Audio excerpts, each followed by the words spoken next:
ಸ್ಥಳೀಯವಾಗಿ ಮತ್ತು ಹೊರ ದೇಶಗಳಲ್ಲಿ ಕುಳಿತು ದಕ್ಷಿಣ ಕನ್ನಡ ಜಿಲ್ಲೆಯ ಹಿಂದೂಗಳು ಮತ್ತು ಮುಸ್ಲಿಮರ ನಡುವೆ ದ್ವೇಷ, ಮುಸ್ಲಿಮರಲ್ಲಿ ಅಭದ್ರತೆ ಮೂಡುವಂತಹ ವದಂತಿಗಳನ್ನು ಹರಡುವ ಕೆಲಸ ಕೆಲವು ಮಂದಿಯ ತಂಡದಿಂದ ನಡೆಯುತ್ತಿದ್ದು, ಈ ವಿಚಾರವನ್ನ ಪೊಲೀಸ್ ಇಲಾಖೆ ಸೂಕ್ಷ್ಮವಾಗಿ ಗಮನಿಸ್ತಾ ಇದೆ. ಅವರ ಗುರಿಯೇ ಕೋಮು ದ್ವೇಷ ಹರಡುವುದು.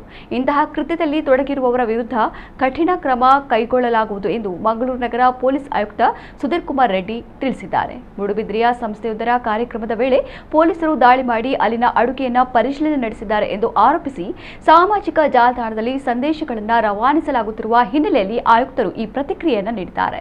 ಮೂಡುಬಿದ್ರೆಯ ಘಟನೆಯ ಬಗ್ಗೆ ಈಗಾಗಲೇ ಸಂಬಂಧಪಟ್ಟ ಸಂಸ್ಥೆಯವರು ಸ್ಪಷ್ಟೀಕರಣ ನೀಡಿದ್ದಾರೆ. ಕಳೆದ ಸುಮಾರು 10 ದಿನಗಳಿಂದ ಇಂತಹ ಬೆಳವಣಿಗೆಗಳು ನಡೀತಾ ಇವೆ. ಹಳೆಯ ಘಟನೆಗಳು ಅಥವಾ ನಿತ್ಯ ನಡೆಯುವ ಕೆಲವು ಸಂಗತಿಗಳನ್ನು ದೊಡ್ಡದಾಗಿ ಬಿಂಬಿಸುವ, ಸುಳ್ಳು ಸುದ್ದಿಗಳನ್ನು ಸೃಷ್ಟಿಸಿ ಹಬ್ಬಿಸುವ ಕೆಲಸಗಳನ್ನು ಕೆಲವರು ಮಾಡ್ತಾ ಇದ್ದಾರೆ. ಅಂತಹವರ ವಿರುದ್ಧ ಕ್ರಮಕ್ಕೆ ಆಗ್ರಹಿಸಿ ಅವರದ್ದೇ ಗುಂಪಿನಲ್ಲಿರುವ ಜಾತ್ಯತೀತ ಹಿಂದೂಗಳು ಅಥವಾ ಮುಸ್ಲಿಮರು ನಮಗೆ ಮಾಹಿತಿ ನೀಡುತ್ತಾರೆ ಎನ್ನುವ ವಿಚಾರ ಅವರಿಗೆ ತಿಳಿದಿಲ್ಲ. ಹಾಗಾಗಿ ಇಂತಹ ಪ್ರಕರಣಗಳ ಬಗ್ಗೆ ತನಿಖೆ ನಡೆಸಿ ಸೂಕ್ತ ಕಾನೂನು ಕ್ರಮ ಕೈಗೊಳ್ಳಲಾಗುವುದು ಎಂದು ಎಚ್ಚರಿಕೆಯನ್ನು ನೀಡಿದ್ದಾರೆ.